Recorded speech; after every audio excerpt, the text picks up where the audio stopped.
नमस्कार दोस्तों, स्वागत है आप सभी का आपके अपने यूट्यूब चैनल साइंस में अभिषेक फुलवारिया पे। दोस्तों, हम halo alkane and hello arene chapter की बात कर रहे थे। लास्ट क्लास में हमने शुरू किया था, ज्यादा कुछ नहीं, थोड़ा जनरल इंफॉर्मेशन देखी थी। चलो उसी को थोड़ा सा रिवाइज कर लेते हैं। सबसे पहले हेलो एल्केन क्या होते हैं, तो एल्केन जो है, क्या एल्केन के हाइड्रोजन को हटाकर उसकी जगह हेलोजन जोड़ दे तो उन्हें कहते हैं हेलो एल्केन। यानी कि ऐसे यौगिक जो पहले एल्केन थे उनमें से हाइड्रोजन हटाया, उसकी जगह हेलोजन को जोड़ा, तब जो नया यौगिक बना तो उसको क्या बोलेंगे, तो अक्सर हेलो एल्केन बोलेंगे। तो परिभाषा कैसे होगी, तो अक्सर एल्केनों के हाइड्रोजन का प्रतिस्थापन, हटाना है उसको, तो एल्केनों के हाइड्रोजन का प्रतिस्थापन हेलोजन समूह द्वारा होने से बनने वाले यौगिक क्या कहलाते हैं, तो अक्सर हेलो एल्केन कहलाते हैं। और हेलो एरीन पूछे तो एरीनों के हाइड्रोजन का प्रतिस्थापन या फिर एरोमेटिक हाइड्रोकार्बन या फिर आप बोल सकते हो एरीनों के हाइड्रोजन का प्रतिस्थापन किससे हो, हेलोजन से, तब जो यौगिक बनेंगे उनको अपन क्या बोलेंगे, तो अक्सर हेलो एरीन बोलेंगे, या इनको बोलते हैं एरिल हैलाइड। हेलो एल्केन को बोलते हैं एल्किल हैलाइड और हेलो एरीन को क्या बोलते हैं, तो अक्सर एरिल हैलाइड। चलो इसी में आगे बढ़ते हैं। तो नेक्स्ट जो है अपना टॉपिक, इसमें थोड़ा सा जनरल उपयोग वगैरह दे रखा है एनसीईआरटी में ना, तो सबसे पहले थोड़ा सा उपयोग वगैरह देख लेंगे, उसके बाद में आज हम पढ़ेंगे हेलो एल्केनों का वर्गीकरण बहुत बढ़िया डिटेल में, ठीक है। तो सबसे पहले देखो उपयोग, कुछ एक दे रखा है ना। एक तो इसका हेलो एल्केन का उपयोग होता कहाँ है इन दोनों का, तो अक्सर चिकित्सकीय क्षेत्र में होगा, यानी डॉक्टर वाला फील्ड जो है उसमें दवाइयां वगैरह बनाने में, रसायन बनाने में, केमिकल बनाने में इनका बहुत उपयोग होता है। तो ज्यादातर औषधियां बनाने में काम आता है, इसीलिए अपन बोलते हैं चिकित्सकीय उपयोग है। उसके बाद में औषधीय महत्व, तो सर औषधीय महत्व क्या होता है, तो इनसे काफी सारी औषधियां या फिर औद्योगिक महत्व, औषधियां तो इसमें आ जाएगी, औद्योगिक महत्व मतलब उद्योगों में, केमिकल इंडस्ट्री वगैरह में इनका बहुत उपयोग होता है, और दैनिक जीवन में भी ये बहुत उपयोगी होते हैं, यानी हमारे नॉर्मल जीवन वगैरह में भी काम आते हैं। जैसे आपने CFC नाम सुना होगा, क्लोरोफ्लोरोकार्बन, जो पहले फ्रीज में यूज होती थी, आजकल इसकी जगह पर हाइड्रोकार्बन यूज होने लगा है, क्योंकि ओजोन परत को क्या करती है, हानि पहुंचाती है। तो ऐसे काफी सारे पदार्थ है जो हमारे दैनिक जीवन में भी काम आते हैं। जैसे बात कर लेते पीवीसी के पाइप अपने घरों में यूज होते हैं, तो ये सारे दैनिक जीवन में काम आने वाले यौगिक है, इन सभी में हेलोजन पाया जाता है। नेक्स्ट अब बात करते हैं, देखो इनमें से ये जो लिखे ना, इनमें से 1% आने का प्रबल चांस है।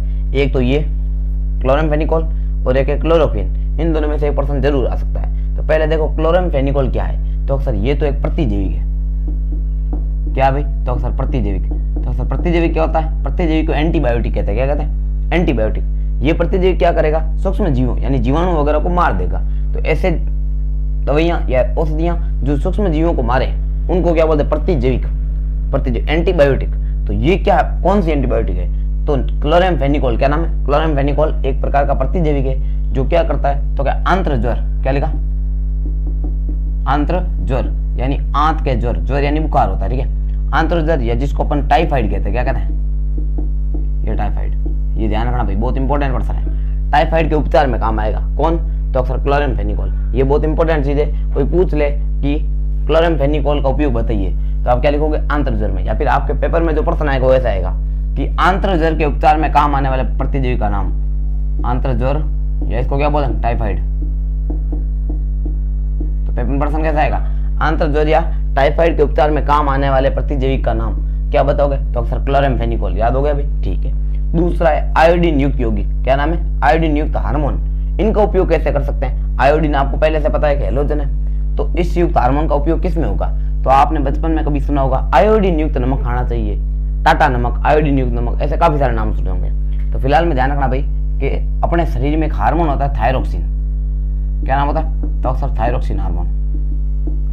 ये हार्मोन कहाँ पर होता है, तो अक्सर थायराइड ग्रंथि से स्रावित होता है। कौन सा हार्मोन, थायरोक्सिन हार्मोन। और कभी कभी इसकी कमी आ जाती, क्या आ जाती, कमी, तो अपने शरीर में एक रोग हो जाता है, गला वगैरह सूज जाता है, सूजन आ जाती है यहाँ पर थायराइड ग्रंथि में, तो उस रोग को अपन बोलते हैं घेंगा, क्या बोलते हैं, तो अक्सर घेंगा बोलते हैं, या इसी को अपन क्या बोलते हैं, तो अक्सर घेंगा भी बोलते हैं, और कभी कभी गलगंड भी कहते हैं हिंदी में। ये गलगंड क्या कहते हैं, ये गलगंड। तो आपको ध्यान रखना है, गलगंड या फिर घेंगा रोग के उपचार में किसका उपयोग होगा, तो अक्सर आयोडीन युक्त हार्मोन का, क्योंकि आयोडीन जब अपन खाते हैं तो थायरोक्सिन हार्मोन का स्त्रावण ज्यादा होता है, निर्माण होता है, जिससे इसकी कमी दूर हो जाती है और घेंगा रोग खत्म हो जाता है, या फिर गलगंड रोग क्या हो जाता है, खत्म। तो ये दूसरा उपयोग था। ये सबसे इंपॉर्टेंट है, क्लोरामफेनिकोल एक प्रतिजैविक है जो आंत्र ज्वर यानी टाइफाइड के उपचार में काम आती है।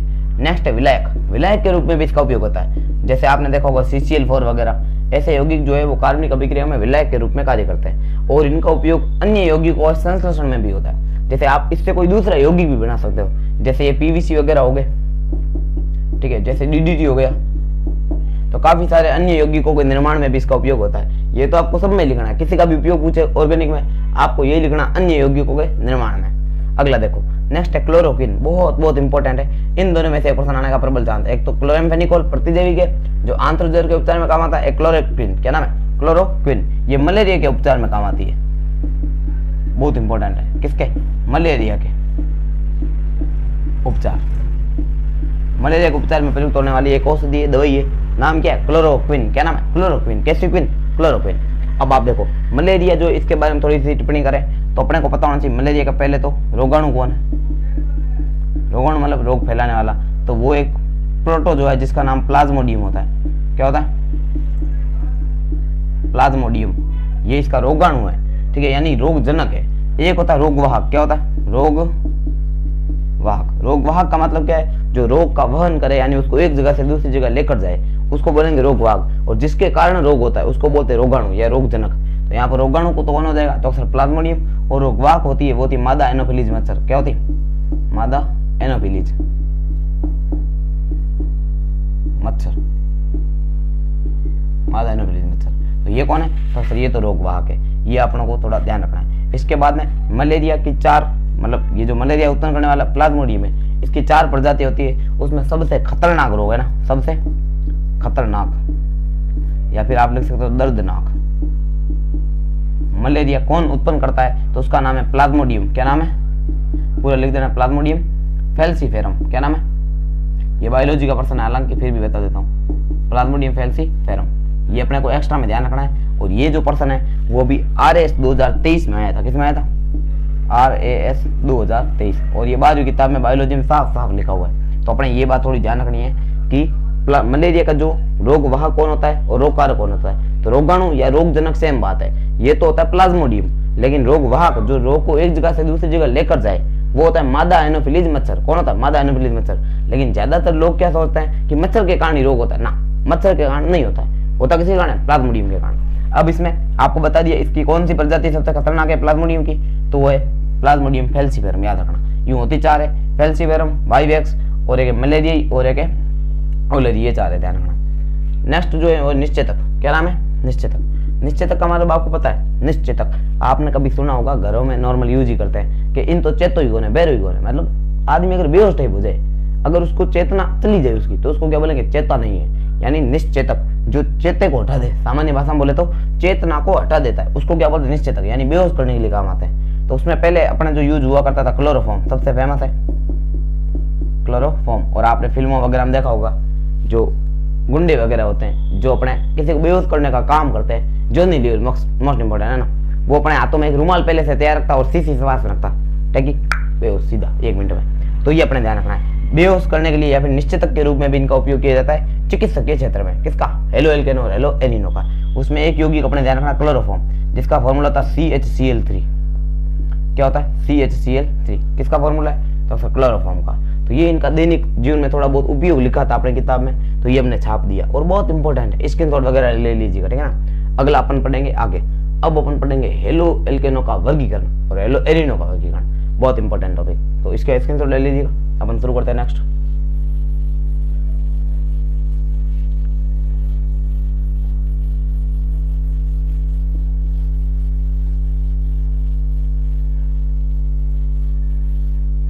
चलिए, तो अगला जो अपना टॉपिक होगा वो कौन सा होगा? तो अक्सर हेलो एल्केनो का वर्गीकरण। हेलो एल्केनो लिख देता है ना, ये हेलो एल्केनो का, हेलो एल्केनो और हेलो एरिनो साथ में लिख देते हैं।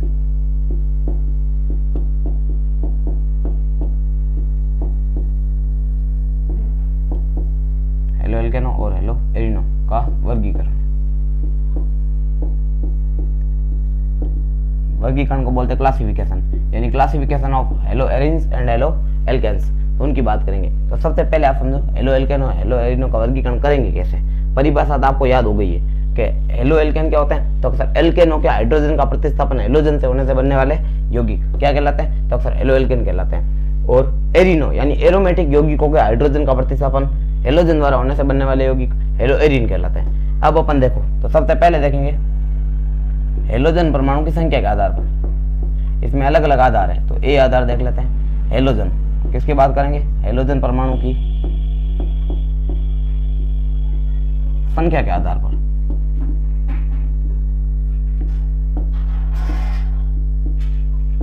हेलोजन परमाणु की संख्या के आधार पर। तो इसमें सामान्य बात है, सीधा दिख रहा है, हेलोजन परमाणु जितने होंगे उसके आधार पर उसका क्या करेंगे? वर्गीकरण। जैसे देखो, अगर संख्या 1 हो, क्या हो? 1, तो उसके लिए मोनो वर्ड यूज होता है। क्या होता है? मोनो।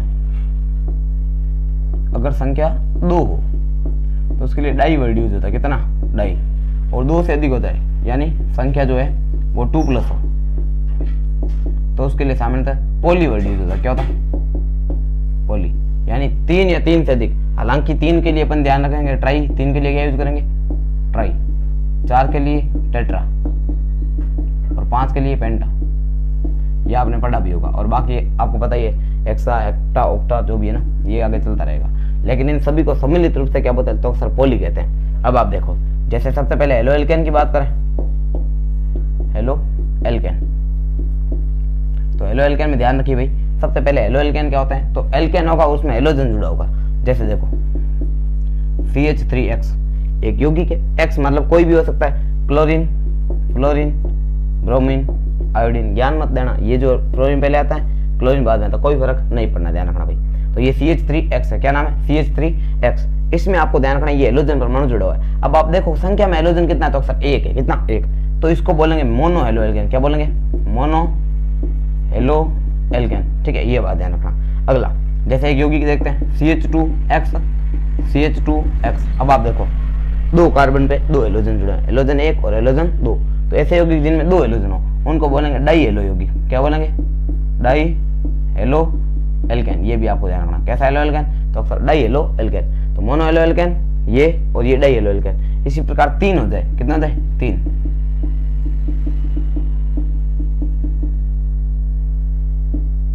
जैसे ये यौगिक है, तो इसमें 3 हेलोजन, जरूरी नहीं सेम हो, हालांकि सेम ही होते ज्यादातर, तो अलग भी हो सकता है। कुल मिला के हेलोजन की संख्या देखनी है। 1 हो तो मोनो, 2 हो तो डाई, 3 हो तो ट्राई, या फिर आप इसको बोल सकते हैं पॉली, है ना। तो जगह ट्राई हेलो ये एल्केन। क्लियर है भाई? तो ये हो गया हेलो एल्केन का, यानी कि इसमें हेलोजन की संख्या के आधार पर सबसे पहले किसकी बात करी? हेलो एल्केनों की। अब बात करते हैं हेलो एरिनो की।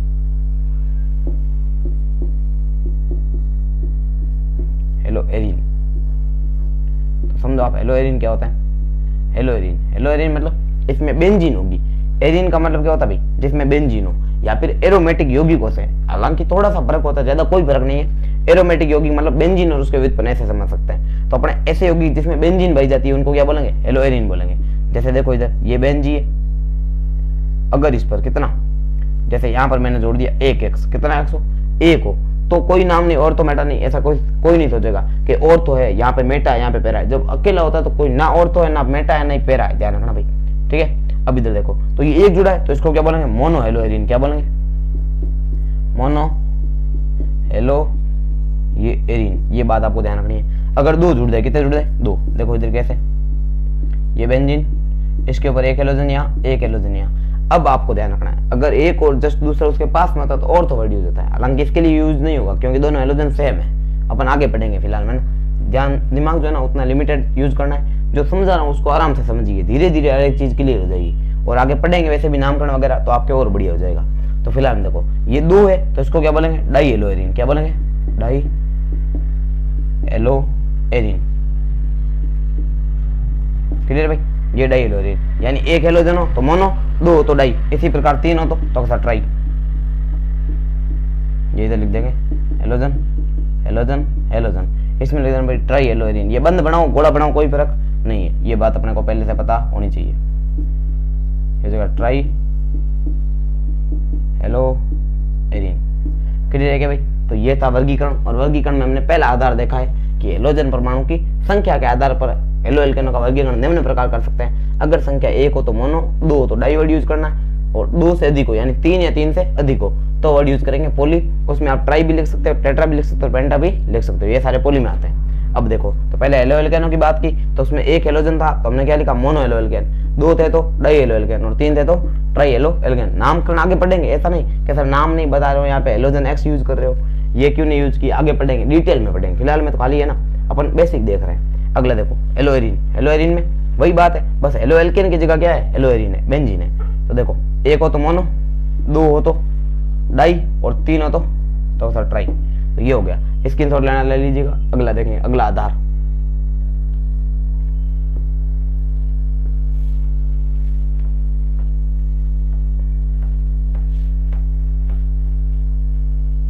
आशा करता हूँ आपको भाई समझ में आ रहा होगा। अगर समझ में आ रहा है तो लाइक कर दीजिएगा, क्योंकि ऐसे वीडियो और आपको पाने हैं, अभी तक तो शुरुआत हुई है ना। तो अगला देखो नेक्स्ट। तो यहाँ पर अगली जो बात करेंगे वो किसके लिए होगी, तो अक्सर वो होगी अपने, अब देखेंगे CX बंध की प्रकृति के आधार पर। CX बंध की ये दूसरा आधार हो जाएगा B, प्रकृति के आधार पर।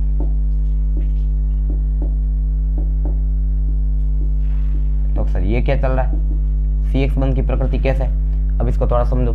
जैसे कार्बन जिस हेलोजन से जुड़ा है उसकी प्रकृति देख लेते हैं। जैसे कार्बन हेलोजन से जुड़ा है उसके संकरण के आधार पर देख सकते, इसको और कह सकते हैं, क्या देखेंगे, कार्बन के संकरण के आधार पर, कार्बन के संकरण के आधार पर ठीक है। कार्बन के संकरण के आधार पर कैसे, तो आपको संकरण अगर थोड़ा सा नॉलेज है तो बढ़िया है। हालांकि अपने पहली क्लास में मैंने आपको इसीलिए बताया था, हाइड्रोकार्बन वगैरह एकदम डिटेल में बताया था। तो अगर आपने वो नहीं देखी, इससे पहले एक क्लास है वो जरूर देखना, ठीक है। चलो इसमें वापस बता देता हूँ थोड़ा सा आपको। जैसे ये कार्बन है, अगर चारों बंद अलग अलग बनाए, चारों बंद अलग अलग बनाए, तो ये चारों बंद सिग्मा बंद होता है। कैसे बंद होता है, सिग्मा। ये 11th का है, अपने ज्यादा डिटेल में नहीं जाना, बस इतना ध्यान रखना, अगर चारों बंद कार्बन के अलग अलग हो, अलग अलग परमाणु के साथ, तो हमेशा कैसे होते हैं, सिग्मा बंद। और ऐसे कार्बन का संकरण sp3 होता है। कितना होता है, sp3। यानी अगर कार्बन चारों बंद क्या बनाए, तो कैसे अलग अलग, तो उसका संकरण sp3 होगा। अगर कार्बन कहीं पे द्विबंध बनाए, क्या बनाए, द्विबंध, तो इनमें एक सिग्मा बंध, दो सिग्मा बंध और ये तीसरा सिग्मा बंध। जबकि द्विबंध बनने पर एक बंध पाई बंध हो जाता है। कैसा बंध हो जाता है, पाई। तो ये पाई बंध संकरण में भाग नहीं लेता है। तो इसमें कितने होंगे, एक दो तीन ही होंगे, तीन तो एक S का और P के दो, sp2 हो जाएगा। इसमें चारों बंध अलग अलग है, इसलिए S का एक और P के तीन लिए, तो sp3 बन गया, इसमें sp2 होगा। और अगर कहीं पे कार्बन तीन बंध बना है, कितना बंध बनना है, तीन, तो उसके लिए अपन क्या वर्ड यूज करेंगे, तो अक्सर इसमें देखो ये एक सिग्मा, ये दो सिग्मा, और ये दोनों तो हो जाएंगे पाई। तो ये दोनों पाई बंध तो भाग नहीं लेंगे। तो यहाँ पर सिग्मा बंध दो ही है, तो इसका संकरण होगा sp। कैसा होगा, sp। अपने ध्यान रखना, जहां जहां पर एल्केन हो, क्या हो, एल्केन। एल्केन की पहचान आपको पता ही है, सभी बंध सिंगल बंध हो, तो संकरण कैसा होगा, कार्बन का sp3 होगा। अगर कार्बन का संकरण sp2 कब होगा, जब द्विबंध बनाए, कार्बन क्या बनाए, द्विबंध, और उसी पर हेलोजन होगा। अगला देखो त्रिबंध बनाए तो sp होगा। इतनी बात आपको क्लियर हो गई होगी। चलो शुरू करते हैं अगला वर्गीकरण, अपन देखेंगे तब आपको और बढ़िया समझ में आ जाएगा। अब देखो जैसे ये कार्बन है, इससे मान लो हेलोजन जुड़ा है, क्या जुड़ा है, हेलोजन। अब ये मान लो R1 R2 R3, कोई भी तीन समूह से जुड़े हुए हैं, तो आप देखोगे ये सारे बंध सिग्मा बंध और चारों अलग अलग है। इसका मतलब इस कार्बन का संकरण कैसा होगा, तो अक्सर sp3 होगा, ठीक है। तो दो प्रकार के संकरण बन जाएंगे, एक बन जाएगा sp3 युक्त और एक बन जाएगा sp2 युक्त। sp वाला अपने कोर्स में नहीं है, फिर भी वो बता दूंगा बाद में। तो पहले देखो sp3 और sp2। तो sp3 कब हो सकता है, जब चारों बंध अलग हो। जरूरी नहीं यहाँ पर R1 R2 R3 हो, कुछ भी हो सकता है, हाइड्रोजन भी हो सकता है। जैसे देखो तीनों हाइड्रोजन जोड़ दिए, मान लो यहाँ पर हाइड्रोजन जोड़ दिया। अब आप देखो ये सिग्मा बंध 1 2 3 4, सिग्मा बंध संकरण में भाग लेते हैं, तो चार बनेंगे। तो इस कार्बन का भी संकरण कैसा होगा, तो अक्सर sp3 होगा। ये आपको क्लियर हो गया होगा। उसके बाद में अब बात करते हैं sp2 की। किसकी, sp2 हमेशा तभी होगा जब आपको द्विबंध पे हेलोजन दिखाई दे। देखो इधर जैसे ये एक यौगिक मान लो बेंजीन है, इसमें मान लो इस परमाणु पर हेलोजन है। अब आप देख लो ये हेलोजन किस परमाणु जुड़ा, तो इसका परमाणु है। अब इसका संकरण देखते हैं अपन। ये एक सिग्मा बंध, ये तो पाई बंध है। द्विबंध हमेशा पाई बंध होता है और त्रिबंध भी हमेशा पाई बंध होता है, तो ये पाई बंध काउंट होगा नहीं। ये इस हेलोजन के साथ जो बंध बना है ये कैसा है, सिग्मा बंध। और ये नीचे की ओर बंध है, ये भी कैसा है, सिग्मा। तो सिग्मा बंध होंगे तीन, तो इस कार्बन परमाणु का संकरण होगा sp2। कैसा होगा, sp2। जैसे और देखो CH2 डबल बॉन्ड CH, और यहाँ पर मान लो हेलोजन जुड़ा है। अब आपने देखा ये हेलोजन इस परमाणु से जुड़ा है, इस परमाणु जुड़ा है। अब आप देखो ये कितने सिग्मा बंध बना है, तो सर एक सिग्मा बंध, दो सिग्मा बंध, और तीसरा हाइड्रोजन के साथ होगा। अब खोल के कौन बनाए, आप चाहो तो ऐसे बना सकते हो, ये हाइड्रोजन, कोई फर्क नहीं है। आप हाइड्रोजन जहां पर दिखे सिग्मा बंध सीधा काउंट कर सकते हो, ये सिग्मा बंध। तो 1 2 3 कितने हो गए, तीन बंध। तो इसका संकरण कैसा होगा, तो अक्सर sp2 होगा। कैसा होगा, sp2। और आप तो अक्सर डायरेक्ट बता दो, मजा आ जाए, यूं कौन माथा पच्ची करे। तो आपको सीधा ध्यान रखना है। जैसे इधर देखो ये मान लो एक यौगिक है, यहाँ पर आपको हेलोजन जुड़ा दिख रहा है। अब आपको पूछे संकरण क्या है, क्या आपको कहीं पे द्विबंध या त्रिबंध दिख रहा है, तो ना सर नहीं दिख रहा है। इसका मतलब संकरण sp3 ही होगा हमेशा, तो इसका संकरण sp3। अब आधे लोग सोचेंगे सर ये गड़बड़ है, आपने अभी बोला था 3 बंध हो तो sp2 होता है, वहां पे sp3 क्यों है। तो आपको एक बात ध्यान रखनी है, ऐसे यौगिकों की संरचना में हाइड्रोजन नहीं दर्शाया जाता है, प्रत्येक कार्बन पे हाइड्रोजन जुड़े हुए हैं। जैसे यहाँ पे देखो 1 2 3 बंध हो गए, ये 1 बंध 2 बंध और 3 बंध, तो चौथा बंध जो है वो हाइड्रोजन के साथ जुड़ा हुआ है, लेकिन वो प्रदर्शित नहीं किया जाता, इसलिए संकरण कैसा हो जाएगा sp3। जैसे इधर देखो इस कार्बन का संकरण पूछे तो भी कैसा लिखना है sp3, बस इतना ही देखना कहीं पे द्विबंध है क्या, तो ना एकल बंध है, एकल बंध मतलब कैसा होगा sp3, ये बात दिमाग में रखनी है। इसका संकरण पूछे तो भी sp3, इसका पूछे तो भी sp3।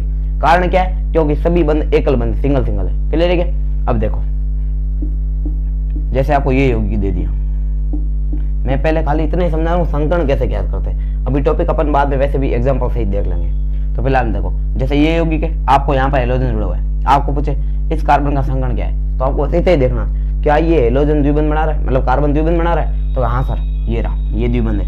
कितने एक है तो एक कम कर दो, sp3 में से एक कम sp2। क्लियर है। अब आप थोड़ा और समझो, जैसे इधर ही कोई यौगिक है CH3 या CH है, ट्रिपल बंध C, यहाँ पे X जोड़ दिया। अब आप समझो इसका संकरण क्या होगा, कुछ नहीं करना, जनरली होता कितना, तो sp3 होता है। इसने पाई बंध कितने बनाए, तो एक और एक 2 बंध, 2 कम कर दो, एक सिग्मा और 2 सिग्मा, 2 ही होंगे, तो इसका संकरण हो जाएगा sp। कैसा हो जाएगा sp। तो अपने याद रखना एकल बंध हो जहां पर भी संकरण sp3, द्विबंध दिखाई दे तो sp2। इतना क्लियर है। अब अपन पॉइंट पे आते हैं या जगह पे आते हैं वापस, तो समझो इसको।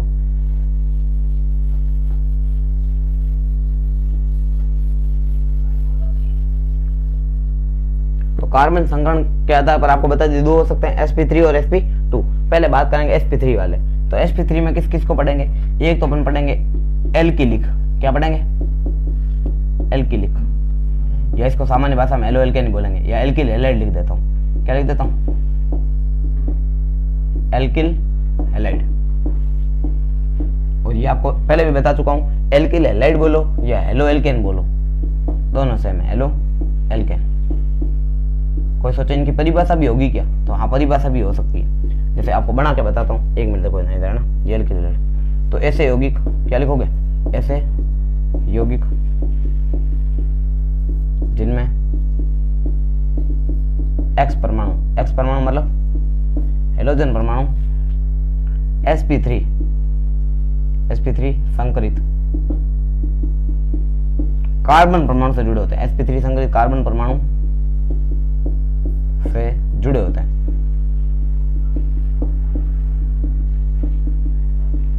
वो हमेशा क्या होंगे, हेलो एल्केन होंगे, तभी इसका संकरण क्या होगा, sp3 होगा। तो ऐसे होगी जिनमें हेलोजन परमाणु जो किससे जुड़ा है, sp3 संकरित कार्बन परमाणु से। तो सर एग्जांपल बताओ, पहले इसके एग्जांपल है ना, इसके ऊपर देखें, ठीक है। जैसे देखो ये कार्बन है, इस पे मान लो तीनों हाइड्रोजन जुड़े हैं, क्या जुड़े, तीनों हाइड्रोजन। यहाँ पर मान लो X है, तो इसका संकरण ऑटोमेटिक क्या हो जाएगा, 1 2 3 4।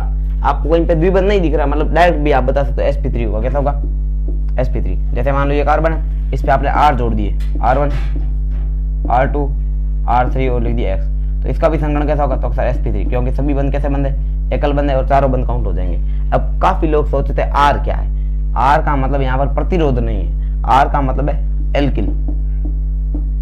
R का मतलब क्या होता है, तो अक्सर एल्किल।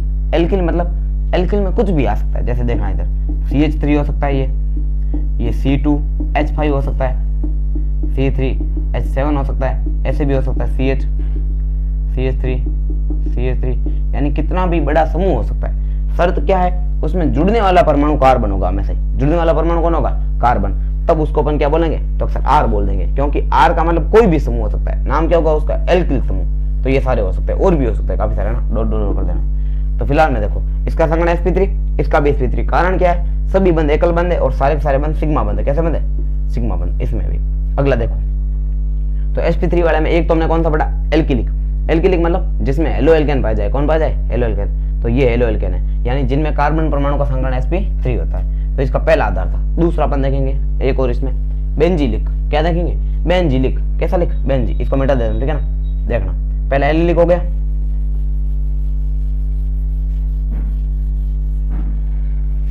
तो सबसे पहले हमने कौन सा देखा, तो अक्सर एलिलिक। एक दो एग्जांपल लिख दो सर ताकि दिखता रहे, ठीक है।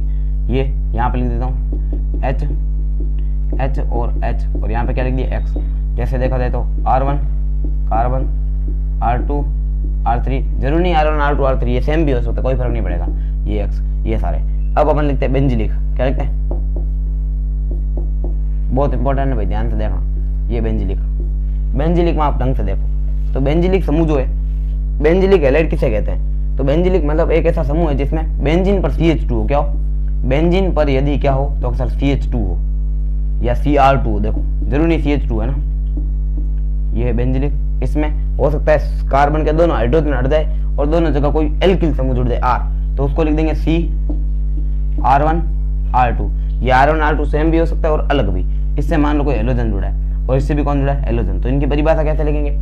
ऐसे एल्किल हैलाइड जिनमें कार्बन परमाणु, जिनमें नहीं सॉरी हेलोजन परमाणु एरोमेटिक वलय के, जिनमें हेलोजन परमाणु एरोमेटिक वलय के पास वाले यानी निकटवर्ती, इसको क्या बोलेंगे? निकटवर्ती। ये निकटवर्ती है, ये निकटवर्ती कार्बन। तो क्या लिखोगे? ऐसे हैलाइड जिनमें हेलोजन परमाणु एरोमेटिक वलय के या फिर बेंजीन वलय के निकटवर्ती कार्बन परमाणु से जुड़े होते हैं, उनको अपन बोलेंगे बेंजिलिक हैलाइड। देखो इधर परिभाषा लिख देता हूं, ऐसे एल्किल हैलाइड, एल्किल हैलाइड जिनमें X परमाणु एरोमेटिक, या इसको क्या बोल सकते हैं? बेंजीन वलय के। बेंजीन वलय यूज करना है, एरोमेटिक तो जरूरी नहीं, बहुत सारे यौगिक होते हैं लेकिन बेंजीन वलय बहुत इंपॉर्टेंट है, ठीक है ना। तो ऐसे एरोमेटिक क्या लिखा? ऐसे एल्किल हैलाइड जिनमें हेलोजन परमाणु बेंजीन वलय के, बेंजीन वलय के निकटवर्ती वर्ती। और आप संकरण भी चेक कर लो इसका। देखो दो बंद हाइड्रोजन के साथ और दो बंद ये रहे, तो दो और दो कितने बंद होंगे? 4 बंद अलग अलग होंगे। देखो दो हाइड्रोजन के साथ अलग अलग और दो इनके साथ अलग अलग। ये हाइड्रोजन के साथ कैसे होंगे? तो बिल्कुल ऐसे H1 H2 या H और H। क्लियर है क्या? अब देखो तो चारों बंद अलग अलग है, तो इसका संकरण कैसा होगा? तो सर sp3 होगा। कैसा होगा? sp3। तो इसकी परिभाषा में शामिल कर देते हैं ताकि और बड़ी हो जाए। तो देखो ऐसे एल्किल हैलाइड जिनमें हेलोजन परमाणु बेंजीन वलय के निकटवर्ती sp3 संकरित, क्या लिखेंगे? sp3 संकरित कार्बन परमाणु से, sp3 संकरित कार्बन परमाणु से जुड़ा होता है, जुड़ा होता है। ये बात आपको ध्यान रखनी है। तो अपन इसको क्या बोलेंगे? तो अक्सर इसको अपन बोलेंगे बेंजिलिक हैलाइड। क्या बोलेंगे? Benzylic halide. तो ये थी इसकी परिभाषा, परिभाषा लिख लेना, कोई जरूरी नहीं है, आपको ज्यादातर एग्जाम्पल पे गौर करना है, होता क्या वो पता चलना चाहिए। तो इस यौगिक में आप आसानी से देख सकते हो, जिसमें बेंजीन होगी उसके जस्ट पास वाले sp2 संकरित। इसका संगठन कौन सा है? sp2। इसका भी संगठन कौन सा होगा? sp3 है ना, sp2 कैसे आएगा? 4 बंद अलग अलग है, तो sp3। इसमें भी sp3, इसमें भी sp3। तो ऐसे यौगिक क्या कहलाते हैं? बेंजिलिक। बेंजिलिक की खासियत क्या है? पेपर में आया ना तो 90% यौगिक जोड़ेंगे, ये बेंजीन और ये हैलाइड। बेंजिलिक सही कर दिया, मजा आ गया। गलत हो जाएगा भाई, ध्यान रखना। इसमें डायरेक्ट नहीं जुड़ा होता है, इसमें बेंजीन के पास वाला कार्बन से जुड़ा होगा, ये बात ध्यान रखना। अब अपन बात करेंगे sp2 संकरित वालों की। किसकी? sp2। ये हो गए। चलो इसमें एक और देख लेते हैं। एक और इसमें होता है एलिलिक। कैसा यौगिक? एलिलिक। बेंजिल समूह याद रखना भाई, ये जो बेंजीन है इसके ऊपर CH2, इस समूह के लिए क्या यूज करते हैं? बेंजिल। ध्यान रखना भाई, ये बेंजिल, ये वर्ड ध्यान रखना। बेंजिल किसके लिए यूज होता है? तो बेंजीन के पास वाला कार्बन में कोई समूह जुड़ा हो तो इस इतने यौगिक को बोलेंगे बेंजिल, ठीक है। अब एलिलिक। एलिलिक एक बहुत बढ़िया समूह होता है जिसका नाम है एलिल। देखो पहले CH2 double bond CH CH2। अब इसमें जुड़ेगा हमेशा ये, तो इस समूह को, इतने समूह को क्या बोलते हैं? तो अक्सर एलिल कहते हैं। क्या कहते हैं? एलिल। अब इसमें देखो एलिल जो है बायोलॉजी में अलग होता है, युग्म विकल्पी, यहाँ पर अलग है। यहाँ पर मान लो हेलोजन जुड़ गया तो परिभाषा वो सेम टू सेम ऊपर वाली। अब इसमें देखो, इसमें हेलोजन परमाणु किससे जुड़ा है? तो अक्सर एकल बंधित कार्बन से, यानी इस कार्बन का संगठन भी कैसा होगा? तो अक्सर sp3 होगा। कैसा होगा? sp3। तो अक्सर कारण क्या है? क्योंकि आप देख लो भाई, ये एक बंद अलग, दूसरा बंद अलग, और दो बंद हाइड्रोजन साथ, तो एक और एक दो, दो और दो 4 बंद, 4 बंद होगा, संगठन कैसा होगा? sp3 होगा। ये बात ध्यान रखनी है। तो इसमें परिभाषा कैसे लिखेंगे? तो ऐसे यौगिक या ऐसे हैलाइड जिनमें हेलोजन परमाणु, ये बोल देता हूं आप लिख लेना ना, ऐसे हैलाइड जिनमें हेलोजन परमाणु कार्बन कार्बन द्विबंध के, क्या लिखा? कार्बन कार्बन द्विबंध के निकटवर्ती sp3 संकरित कार्बन परमाणु पर जुड़ा होता है। तो देखो वापिस, ऐसे हैलाइड जिनमें हेलोजन परमाणु कार्बन कार्बन द्विबंध के निकटवर्ती, कार्बन कार्बन द्विबंध के निकटवर्ती, क्या लिखोगे भाई? कार्बन कार्बन द्विबंध के निकटवर्ती कार्बन परमाणु वो भी कैसा, sp3 संकरित। वापस सुन लो, ऐसे हैलाइड जिनमें हैलोजन परमाणु कार्बन कार्बन द्विबंध के निकटवर्ती sp3 संकरित कार्बन परमाणु से जुड़ा होता है। या फिर आप इतना बड़ी माथापच्ची कौन करे, तो सीधा लिख देना ऐसे हैलाइड जिनमें, ऐसे हैलाइड जिनमें X परमाणु एलिल समूह से जुड़ा होता है। कोई गलत नहीं करेगा, एलिल समूह, कॉस्ट में लिख सकते हो ऐसे CH2 डबल बॉन्ड CH, बाद में CH2 सिंगल बॉन्ड। इस समूह को क्या बोलते हैं, तो अक्सर एलिल समूह कहते हैं। एलिल समूह से जुड़ा होता है, जुड़ा होता है। क्लियर है? तो क्या लिखोगे, ऐसे हैलाइड जिनमें हैलोजन परमाणु एलिल समूह से जुड़ा होता है उनको क्या बोलेंगे, तो अक्सर उनको बोलेंगे एलिलिक हैलाइड। तब ये पढ़ा, ये एलिलिक का उदाहरण है। अब देखो इसको एक और रूप में लिखा जा सकता है, मिटा देता हूं, 1 मिनट को वापस बनाता है। देखो इधर एलिलिक क्या बताया, तो अक्सर CH2 double bond CH single बंद CH2, इसको अपन एलिल कहते हैं। क्या कहते हैं, एलिल। अब इसके पास वाले कार्बन को देखना है, यहाँ पर मान लो हैलोजन जुड़ गया, तो इसको कैसे लिख सकते हैं, काफी बार किताब में लिखा था। देखो ये CH2, ये देखो, और यहाँ पे लिख देंगे CH2X। तो सर ये क्या लिख दिया, ये थोड़ा पल्ले नहीं पड़ रहा है, इसको समझाओ तो इधर देखो वापस, कार्बन कितना है, हमेशा ऐसी यौगिकों में कॉर्नर या ये जो पॉइंट होता है ना बीच में, तो ये जो होते हैं वो कार्बन को दर्शाते हैं। तो ये कार्बन, ये 2 कार्बन, तो सर ठीक है, 1 कार्बन 2 कार्बन, इन दोनों के बीच में द्विबंध है, तो यहाँ पर भी क्या बना देंगे, तो सर द्विबंध बना देंगे। तो क्या हाइड्रोजन, हाइड्रोजन दर्शाने की कोई आवश्यकता नहीं है। मतलब मान लिया जाए हाइड्रोजन लगे हुए हैं, जैसे यहाँ पर कार्बन है और यहाँ पर भी कार्बन है, इसकी बंद कितने बने, तो सर 2 बंद, तो बाकी के 2 हाइड्रोजन होंगे। इधर देखो ये भी कार्बन है, तो 1 बंद इधर, 2 बंद इधर, 1 और 2 कितने बने, तो सर 3 बंद, चौथा हाइड्रोजन हो जाएगा अपने आप, इसके साथ में जुड़े हुए मान लेना है, ठीक है ना। अब देखो इधर अगला नेक्स्ट, यहाँ पर क्या CH2, यहाँ पे क्या लिख दिया CH2 और यहाँ पे क्या लिख दिया X। तो आप चाहो तो इसको ऐसे भी दर्शा सकते हो, और कोई चाहे तो इसको ऐसे भी दर्शा सकता है। तो अक्सर ये कैसे, पहले वाले में इसमें क्या फर्क है, तो इसमें उसमें कोई फर्क नहीं है, ये दोनों सेम ही है। यहाँ पर आप देखो 1 carbon 2 carbon 3 carbon, 1 carbon 2 carbon 3 carbon, last में कौन है X, यहाँ पर भी क्या है X।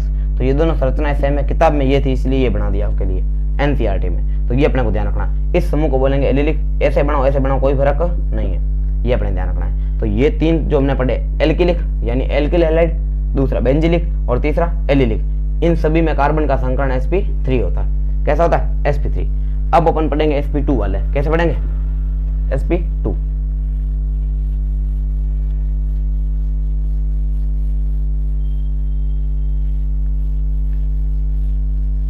इधर देखो भाई, अगली बात करता है sp2 संकरित कार्बन वाले।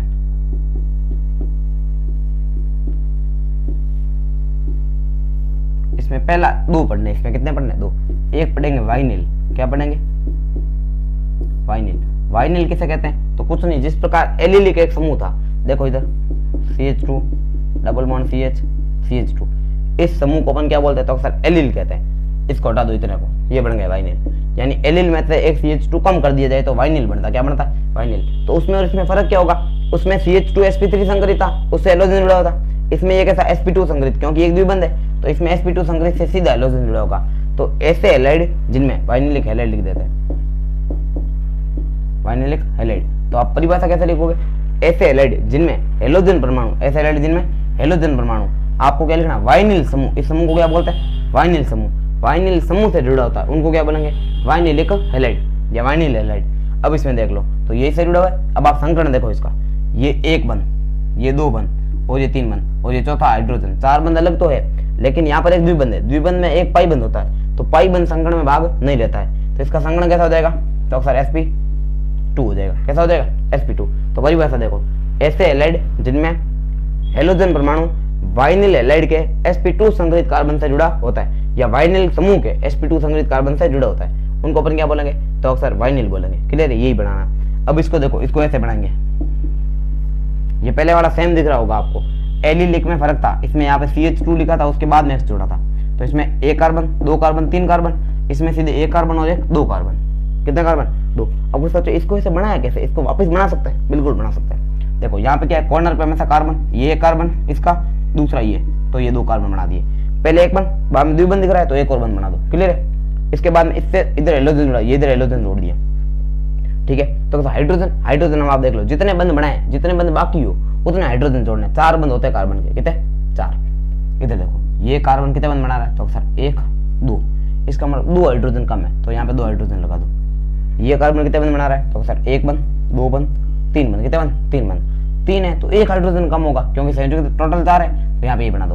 अब आप देखो CH2 CH2 double bond CH double bond CH X X same to same, इसमें कोई फर्क नहीं है, तो ये संरचना भी क्या है भाई, सही है। ये था वाइनिलिक, उबना मत है ना, आराम से पढ़ना। अगला जो है एरिल, क्या नाम है,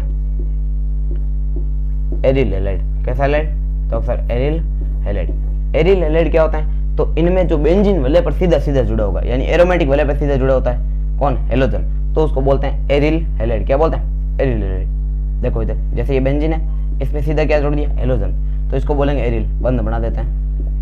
अब आप बताओ इसका संगठन कैसा होगा, तो सर देखो 1 बंद, ये 1 बंद अलग है, 2 बंद और ये 3 बंद, 3 तो सिग्मा हो जाएंगे, 1 2 3, लेकिन ये पापी बंद जो है ना, ये पाई बंद है, दूसरा बंद है, इसीलिए यहाँ पर संगठन कैसा होगा, तो 3 बंद ही भाग लेंगे, तो ये कैसा भाग नहीं भाग लेंगे ना तो इसका संगठन कैसा हो जाएगा, sp2 होगा। कैसा होगा, sp2। इसमें कुछ नहीं लिखना है, ऐसे हैलाइड, कैसे ऐसे हैलाइड जिनमें हेलोजन परमाणु एरोमेटिक वलय के sp2 संकरित कार्बन से जुड़ा होता है, तो सीधा सीधा किस में लिख देंगे, sp2, यानी पहले वाला बेंजीलिक जो था उसमें पास वाला कार्बन था, इसमें डायरेक्ट जुड़ा हुआ। तो देखो इधर लिख देता हूं, ऐसे हैलाइड जिनमें X परमाणु, X मतलब हेलोजन परमाणु एरोमेटिक वलय के, एरोमेटिक को आप यहाँ पर सभी जगह बेंजीन वर्ड यूज करना, ठीक है ना, एरोमेटिक यहाँ पर अपना बेंजीन यूज होगा, बाकी होते तो बहुत सारे, तो एरोमेटिक यहाँ पे क्या लिख देंगे, बेंजीन, एरोमेटिक या बेंजीन वलय के sp2 संकरित, एरोमेटिक वलय के sp2 संकरित कार्बन से जुड़ा होता है।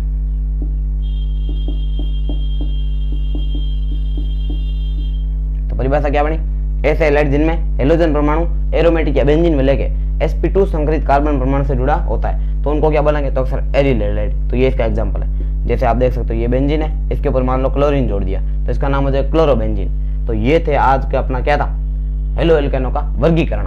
वर्गीकरण में भी अपन एक आधार और देख सकते हैं, हालांकि आधार नहीं है वो, अपन ने जो पढ़ा वो सफिशिएंट है, पर्याप्त है, फिर भी आपने कभी 1 डिग्री 2 डिग्री और 3 डिग्री रामायण जरूर सुनी होगी, आज उसको डिटेल में पढ़ लेते, बढ़िया है ना। तो इसको थोड़ा मिटाते हैं।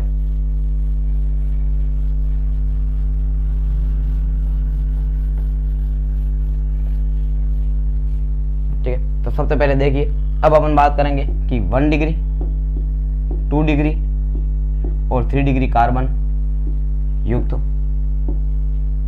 Halo alkane.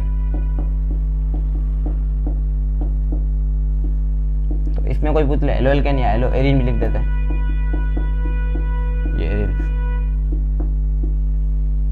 तो अब आप इसमें देखो इनकी पहचान करते कैसे, काफी बार आता है 1 डिग्री 2 डिग्री 3 डिग्री में बांटिए या पहचान कीजिए, तो आपको थोड़ा समझना है। जैसे देखो ये कार्बन है, इससे हेलोजन जुड़ा है, कार्बन से हेलोजन जुड़ा है, यहाँ पर हाइड्रोजन है, यहाँ पर हाइड्रोजन है और यहाँ पर हाइड्रोजन है। तो जिस कार्बन से हाइड्रोजन जुड़ा है, ये हेलोजन इस कार्बन से जुड़ा है, ठीक है, ये आगे कितने कार्बन से जुड़ा है उसके आधार पर उसकी डिग्री देंगे, ठीक है।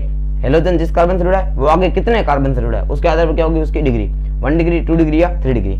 अब आप देखो सर इसमें तो कुछ दिख ही नहीं रहा है, ये हेलोजन इससे जुड़ा है, ये किसी कार्बन से नहीं, तो ये 0 डिग्री या फिर इसके लिए कोई डिग्री का इस्तेमाल नहीं करेंगे, ये डिग्री में शामिल नहीं होगा, इतना ध्यान रखना। अगला देखो ये कार्बन हेलोजन, यहाँ पे मान लो CH3, यहाँ पर H और यहाँ पर H। आपको कोई पूछ ले ये कितने डिग्री है, तो अक्सर ये कितने डिग्री होगा चेक करते हैं। ये हेलोजन इस कार्बन से जुड़ा है, ठीक है सर, इस पे गुणा कर देते हैं। इससे बाद में डायरेक्ट कितने कार्बन है, तो सर एक कार्बन, ये कार्बन नहीं, ये कार्बन भी नहीं है, तो ये हो जाएगा 1 डिग्री। कितना हो जाएगा 1 डिग्री। अब इसी को ऐसे लिख सकते हैं CH3, ये CH2 और ये X का क्या लिख दिया X। अब इसमें कोई पूछे कुछ नहीं करना, ये हेलोजन इससे जुड़ा, ये आगे कितने से जुड़ा, तो सर डायरेक्ट 1 से जुड़ा, कितने कार्बन से 1 से, तो कितना डिग्री होगा 1 डिग्री। अगला देखो जैसे ये हेलोजन है, यहाँ पर ऐसे है CH। अब आप देखो ये हेलोजन किससे जुड़ा, तो सर इस कार्बन से, अब इस कार्बन पे गुणा कर दो। अब आप देखो कितने कार्बन जुड़े हैं, तो सर 1 कार्बन 2 कार्बन, तो ये कितने डिग्री होगा 2 डिग्री। अब आप देखना 1 डिग्री को PRI से दर्शाता है, यानी प्राइमरी किससे दर्शाता है, प्राइमरी कहते हैं, और PRI से दर्शाते हैं। 2 डिग्री को सेकेंडरी कहते हैं, क्या कहते हैं सेकेंडरी, मतलब द्वितीय, क्या यूज करते हैं द्वितीय। और इसको SEC से दर्शाते, किससे? SEC। अब एक और यौगिक देखो, जैसे कार्बन, इधर CH3, इधर भी CH3 और इधर भी CH3 और यहाँ पर X है। अब आपको पूछे कितने डिग्री है, तो ये हेलोजन इस कार्बन से जुड़ा है, ये आगे कितना से जुड़ा है, तो सर 1 2 3 कार्बन से ये सीधा जुड़ा हुआ है। इसका मतलब ये तो होगा सर 3 डिग्री। 3 डिग्री के तो सर टर्सरी क्या यूज करेंगे, ये टर्सरी। और इसको दर्शाएंगे कैसे, तो TERT से दर्शाएंगे। तो ये हो गया अपना डिग्री के आधार पर। अब अपन कुछ पर्सन देखते हैं बढ़िया, फिर आपको पहचान करनी है कितने डिग्री है या कितने डिग्री नहीं है। इसी में अंदर है ना, एक पर्सन आपको भी मिलेगा। तो पहले इसको मिटाता हूँ, ये थोड़ा स्क्रीनशॉट ले लेना।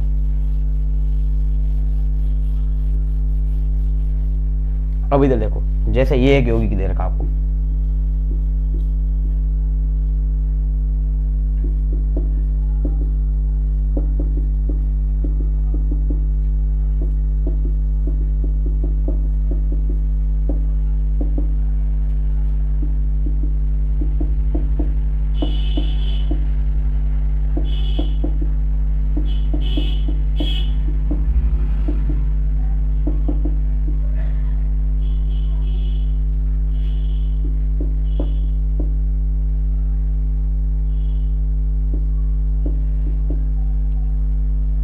अब ये मान लो यौगिक है, इसमें हेलोजन तो जोड़ा ही नहीं, चलो जोड़ देते हैं, ठीक है। अब आपको संकरण नहीं पूछा है, क्या पूछा है, डिग्री पूछी है कि इनको आपको किस में बांटना है, 1 डिग्री 2 डिग्री और 3 डिग्री में। तो आपको कुछ नहीं करना, आप आसानी से देखना। एक और यौगिक लिख देता हूँ आपके लिए बढ़िया, जिसको लोग गलत बताते हैं हमेशा।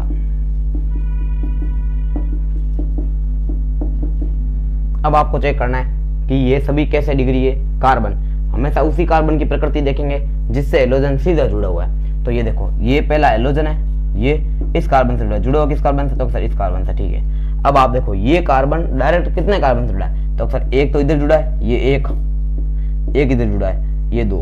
तो इसमें कितनी डिग्री, 1 और 1 2, तो ये हो जाएगा 2 डिग्री। ये कार्बन कितने डिग्री होगा, 2 डिग्री, यानी सेकेंडरी एल्किल हैलाइड है या एरिल हैलाइड है। अगला इसमें देखो, सेम टू सेम, जब भी बेंजीन वगैरह आ जाए सीधा 2 डिग्री, कोई सोचना ही नहीं है। जैसे ये देखो, ये हेलोजन इस कार्बन से जुड़ा, ये कार्बन आगे इधर 1 से इधर 2 से, तो ये भी कितने डिग्री होगा, 2 डिग्री। इधर देखो, ये हेलोजन है इस कार्बन से जुड़ा है, ये हेलोजन इस कार्बन से। अब आप देखो आगे कितने कार्बन है, तो आपको दिखेगा तो एक ही, लेकिन आपको ये बता रखा है कि R का मतलब एल्किल होता है और एल्किल का मतलब हमेशा कार्बन से ही जुड़ेगा। तो 1 2 3 R एल्किल में काउंट होंगे, तो 3 हो जाएगा और 3 का क्या हो जाएगा, 3 डिग्री। यानी ये हेलोजन इससे जुड़ा और हेलोजन आगे 3 कार्बन परमाणु से जुड़ा हुआ है, इसलिए कितना डिग्री होगा, 3 डिग्री। ये इसका राइट आंसर होगा।